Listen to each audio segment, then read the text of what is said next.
All right, number two. So this is where I left off at, something like that.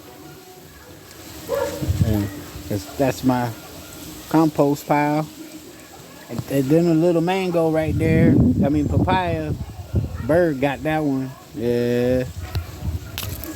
Leave it to the earth. Let nature do its thing. Cause you see, I just sprinkle the seeds and they pop up where they want to pop up. I got a little tamarind tree. That's tamarind.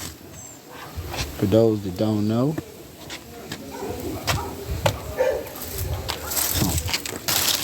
Bell pepper,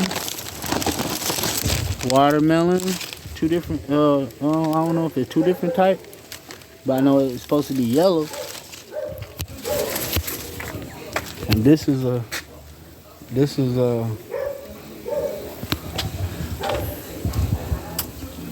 bitter melon. And more melon under there. The dog laid on them. Messed them up, so they ain't doing how they supposed to do. Planting.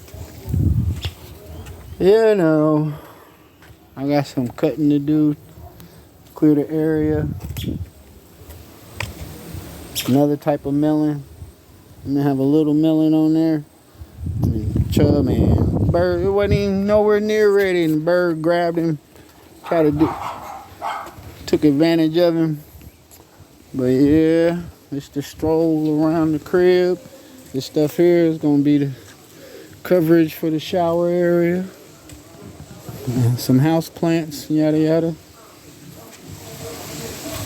New beginnings. This is a persimmons.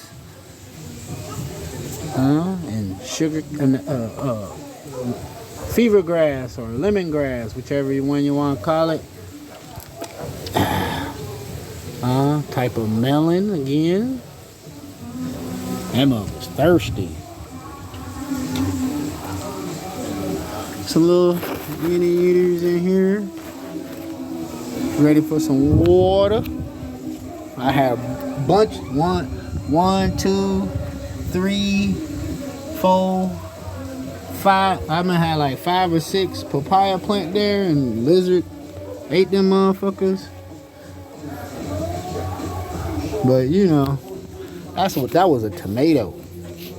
Yeah, tomato. Tomato. I think got some sage and some